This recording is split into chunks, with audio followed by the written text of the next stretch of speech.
Time गुजरता गया, करीब आते गए, स्टार्टेड रियलाइजिंग, फिर yes bhajan became an important part of our early life. But ये 2001 की बात है। मेरे को सीवियर पेन हुआ हाथ में। ये पेन इतना ज़्यादा था कि मैं हाथ को अगर नीचे रखता था तो मेरे को सीवियर पेन होना शुरू हो जाता था। वो पेन आया ओवरनाइट। कुछ हुआ होगा, कोई स्पाइन पे प्रेशर पड़ा था, जो भी था। उसके बाद तो मेरे को हाथ ऊपर ही रखना पड़ता था इस लेवल पे, बैठे हुए 2-3 तकियों पे, क्योंकि जहाँ मैं ये करता था तो मेरे को अनबियरेबल पेन होता था। तो उसके बाद तो I was on pain killer. मैंने पेन किलर्स लिए, डॉक्टरों को दिखाया, सब ने कह दिया कि स्पाइन कंप्रेस हो रही है, अब हम कोशिश करते हैं कि दवाइयों से ठीक हो। दवाइयाँ क्या, पेन किलर्स लिए, बहुत कुछ किया, एक्यूपंक्चर, फिजियोथेरेपी में रोज़ जाता था फिजियोथेरेपी कराने, कार के 3 पिलो रख के, ऐसी कार में जाता था कि झटके भी ना लगे, धीरे धीरे करके जाता था। और जब 3-4 हफ्ते गुजर गए और एवरी ट्रीटमेंट ट्राई हो गई, तो मेरे को उस टाइम पे लगा कि अशोक सेठ की ग्रेटनेस तो अब ख़त्म हो गई। अगर मैं एंजियोप्लास्टी नहीं कर सकता हूँ, अगर मैं पेशेंट को ट्रीट ही नहीं कर सकता हूँ, तो शायद मैं कभी नॉर्मल कार्डियोलॉजिस्ट भी ना हो, जिसका हाथ अगर उठी नीचे ला ही नहीं सकता हूँ, तो मैं एंजियोप्लास्टी तो ख़त्म, कैरियर ख़त्म, नो मोर अ डॉक्टर। क्योंकि ठीक ही नहीं हो रहा था। 4 हफ्ते हो गए, 5 हफ्ते हो गए, 5 हफ्ते से अस्पताल नहीं गया। मेरे को बड़ी सिचुएशन ब्लीक लगने लगी। तो सब ने कहा, सब स्पाइन स्पेशलिस्ट ने कहा कि अब सर्जरी करानी पड़ेगी। और फिर भी मेरे को ये डर लगता था कि सर्जरी में क्या होगा। उन्होंने कहा कि सर्जरी में इतना ये हो सकता है, हाथ पैरालिसिस हो सकती है, इसको हो सकता है। एनी से जो बात फाइनली इस बात पे आई कि हम बाहर ट्रैवल कर रहे थे, my wife and I decided कि हमें चले जाना चाहिए abroad for spinal surgery. Somewhere हमने वेंसडे थर्सडे को अब्रॉड जाना था सर्जरी के लिए। पूनम ने कहा कि एक बार बाबा के पास हो आते हैं, बाबा की ब्लेसिंग्स लेके आते हैं, फिर जाएंगे। दशहरे का टाइम था। लेटर लिखा था मैंने कि बाबा लेंगे और ब्लेसिंग करेंगे और फिर हम जाएंगे। बट हमारी बस एक ही मेरी विश थी और मेरी पूनम की कि यार बाबा की ब्लेसिंग्स चाहिए, बाबा हमारा लेटर ले लें, बाबा हमारे एक्नॉलेज कर लें कि मैं ठीक करूँगा तुम्हें। 6 हफ्ते हो चुके थे, 6 हफ्ते ऑफ पेन। बाबा आए तो हमारे पास से आए नहीं। तो हम यही प्रे करते रहे, बाबा इधर से प्लीज़ कहीं हम। फिर बाबा आए एंड पीछे से आए और फिर मैं कहता रहा कि लेटर ले लीजिए। And he actually passed by, but I felt something, him stroking my hand, but that was, वो मेरे को मतलब ही नहीं समझ आई। मेरे को तो चाहिए था कि लेटर ले लें। वो एक ही पॉइंट से हम गए थे कि उनकी ब्लेसिंग्स का मतलब है या तो हम पैर छू लें, या वो हमसे लेटर ले लें, या हमें विभूति दे दें। उसके अलावा हमें कोई समझ आती नहीं थी कि बाबा की ब्लेसिंग्स क्या होती हैं। वो लगता था कि अगर कांटेक्ट हो गया तो बाबा ने हमारी तरफ देख लिया, तो बाबा ने तो मेरे को कुछ किया ही नहीं, वो बस हाथ लगा के चले गए। नेक्स्ट मॉर्निंग आई थिंक हम ट्रैवल बैक किए। दर्द बहुत बड़ी थी। प्लेन में वापस आए, दर्द थी, वही 2 तकिए थे। प्लेन में वापस आए। मंडे को मैं जो 6 हफ्ते में बेटर नहीं फील किया था, मैं दर्द कम होने लगा। I still remember this so vividly. मेरे को याद है हर चीज़, क्योंकि मैं इतना सफ़र कर रहा था। मैं बिलीव ही नहीं कर सका कि दर्द कम हो रहा है। मैंने कहा कि ये बेवकूफ़ी की बात है, ऐसे मिरेकल्स नहीं होते हैं, दर्द कैसे कम हो सकता है। बट इसलिए मैंने 2 दिन तक, और थर्सडे को जाना था, 2 दिन मैंने कहा मैं देखता हूँ, कल देखता हूँ क्या होता है। यस, अब तो मैं पिलो एक हटा दिया और फिर दर्द नहीं हुआ, दूसरा हटाया। मैंने बोला ये अगर मैं कहूँगा ना सबको कि मैं ठीक हो रहा हूँ, तो बहुत बड़ी बेवकूफ़ी लगेगी कि अशोक सेठ जो कि एक सेंसिबल डॉक्टर, वो ये बातें कर रहा है कि जी मैं ठीक हो रहा हूँ। सो मैंने फैमिली को भी नहीं बताया था। But by Wednesday I was so much better कि मेरे को बताना पड़ा फैमिली को कि हमें कैंसिल करना पड़ेगा क्योंकि मैं बेटर हो रहा हूँ, और वो हमने कैंसिल किया ट्रिप। और फिर मैं उस पॉइंट से विदिन 2 वीक्स, 2 हफ्ते के अंदर मैं पूरा बेटर हो गया और बैक टू वर्क। और मैं उसके बाद से 20 साल गुजर गए हैं, एक बार भी इस प्रॉब्लम की, जो मेरे को लगता था कि मेरे कैरियर ख़त्म हो जाएगा, मैं अब कुछ नहीं करूँगा, बाबा ने एक टच से मेरे को हील किया। अब तक वो दर्द कभी नहीं हुई।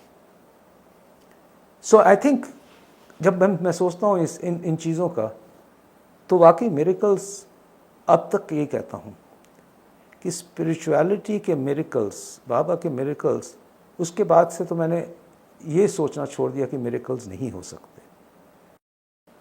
मेरे father in law professor B.R. Shukla तो बहुत अर्ली डिवोटी में से हैं। वो तो बहुत, अब ये नहीं पता कि उनकी डिवोशन कहाँ से स्टार्ट हुई थी, क्योंकि जब हम लोग मैं मेडिकल कॉलेज स्टार्ट किया था 1974 में, एंड आई थिंक कि 10 साल 15 साल उससे पहले से ही डिवोटी थे, तो हम 60s की बात कर रहे हैं। वो बाबा के वाकई ही हर काम में बाबा जो चाहते थे वैसे ही काम करते थे। उन एग्जेम्पलरी पर्सन, बहुत ही उन्होंने अचीव किया नेशनली इंटरनेशनली, बट वो बहुत सादे किस्म के, सफ़ेद शर्ट सफ़ेद पैंट, हमेशा वही पहनते थे। तो मेरी वाइफ, वो पूरी फैमिली ग्रो अप उसी एटमॉस्फेयर में हुई, बाबा के एटमॉस्फेयर में, थ्रू चाइल्डहुड। तो उनका फेथ तो ऑटोमेटिकली डेवलप हुआ, क्योंकि फैमिली मैंने मिरेकल्स देखे, फैमिली ने कई एक्सपीरियंसेस हुए। बाबा ने कई बार उनकी मदर को इंटरव्यू हुआ, उन्होंने कुछ बातें बताई, वो बातें किसी को नहीं पता थी, घर की बातें थी, उनके ब्रदर के बारे में, उनके, और वो बातें बाद में जब सच आई निकली, तो एक सडनली रियलाइजेशन हुआ कि हम तो भगवान को मिलने गए थे, भगवान ने हमें ये कहा है, और ये भगवान ही जान सकता है ये सब बातें, और किसी को पता ही नहीं है। My brother in law also, जो कि पास्ट अवे, बट वो भी ऐसे बाबा की, अगेन उनकी लाइफ भी बाबा ने चलाई, उनकी लाइफ भी बाबा ने की। मेरी वाइफ पूनम भी डॉक्टर है, डॉक्टर ही नहीं, मेरी क्लासमेट है, और हम जैसे मैंने बताया कि हम लोग फाइनल ईयर का एग्ज़ाम ख़त्म हुआ था 1979 में, तो हमारी शादी हो गई थी। और दोनों फैमिलीज़ बड़ी खुश थी इस शादी से, बिकॉज़ एक तो बाबा के डिवोटीज़ दोनों मिल गए मैं ना भी हूँ उस टाइम पे, बट एटलीस्ट पेरेंट्स तो बड़े खुश थे कि बाबा के डिवोटीज़ दोनों हैं। और वो उसकी डिवोशन पूनम की दिल से बहुत प्रोफाउंड है बाबा में, हमेशा से। अगेन इन अ मैनर कि वो रिचुअलिस्टिक नहीं है, बट बिलीफ इतनी स्ट्रांग है। इनफैक्ट मेरे बनने में जिस मैं पहुंचा हूँ उसका बहुत बड़ा हाथ है, बिकॉज़ उसने अपना कैरियर को पीछे करके फैमिली को इतना सपोर्ट किया, बच्चों को सपोर्ट किया, मुझे सपोर्ट किया, सो दैट मैं इस लेवल तक पहुंच सकूं। और फिर कैरियर के कई सालों बाद जब सब सेटल होना शुरू किया, हम लोग बाहर से आए थे, अपना कैरियर इतना इस लेवल पे लाना था या बढ़ रहा था, और उसमें मैं तो 18-19 घंटे काम करता था, ट्रैवलिंग, हर कुछ, लेक्चर्स, इधर मीटिंग्स, साइंटिफिक मीटिंग्स, तो उसका बड़ा हाथ रहा कि बच्चों को भी सपोर्ट करे, मुझे भी सपोर्ट करे। एंड देन फिर उसने साइकोलॉजी की, and then she is an exceptional psychologist, both a medical doctor and exceptional psychologist. Again बाबा करते हैं, क्योंकि हर चीज़ बाबा ने डिज़ाइन की हुई है, हर एक का पाथ। ये जो एड्स होते हैं ना अपनी सक्सेस के, बाबा ने क्रिएट तो कर दिया, but then Baba also tells कि आपके सर्कमस्टांसेस को इस तरह बनाएं, क्योंकि वही तो मास्टरमाइंड कर रहे हैं, तो उन्होंने करना ही है। एट द एंड किसको कितना सक्सेसफुल बना के क्यों बनाना है, क्यों करना है, वो डेस्टिनी है, वो उन्होंने डिज़ाइन की हुई है। इंटरेस्टिंग बात यह है कि घर जब हमने बनाना था, तो आर्किटेक्ट की बात हो रही थी। तो जब घर बनाते हैं तो ऑब्वियसली दिल लगा होता है कि घर में कि डिज़ाइन होना है, ये होना है, घर, कमरे, आर्किटेक्ट, ये वो एक टास्क हो जाता है। और आर्किटेक्ट अच्छा ढूंढना था जो कि अच्छा बना सके, तो इसलिए बात चल रही थी कि उसने ये बनाया, उसने वो बनाया। एनीवे, जिस आर्किटेक्ट से हमारी फाइनली बात हुई, लोगों ने कहा कि नहीं, वो बड़ा, उसके पास बहुत काम है, वो बहुत ही वो तो अमीर लोगों के घर बनाता है, तो फिर भी बात करके देख लो। वो छोटे घर नहीं बनाता, वो फार्म हाउसेस बनाता है। उसके छोटे घरों में वो उसके 8 जो वो करना चाहता है वो नहीं हो पाता। So very we met him and पहली चीज़ हमने देखी बाबा की फ़ोटो। फिर उसके ऑफिस में फिर और बात हुई। फिर उन्होंने आके घर गए, बाबा का मंदिर, फिर बातें चली। और जिसने घर बनाया वो चाहे इतना बड़ा आर्किटेक्ट है, जो हमने सोचा था कि शायद हमारा घर ही ना बनाएगा, उसकी हर चीज़ की एजुकेशन बाबा के स्कूल में हुई थी पुट्टपर्ती में। उसने शादी भी बाबा ने लड़की चुन के उसके कराई थी। अभी भी दोनों के बच्चे हैं जो बाबा ने नाम रखे हैं उनके। और वो बाबा का ही स्टूडेंट रहा, मतलब बाबा का ही स्टूडेंट। और अब तक वो तो रेगुलरली वहाँ पे जाता है। तो मैं ये बात इसलिए बता रहा हूँ कि क्यों ये इसलिए लग रही है ना यहाँ पे पेंटिंग। उसने ये भी डिज़ाइन किया बाबा के ये जो फ्रेम, बिकॉज बाबा ने ब्लेस कर दिया घर को।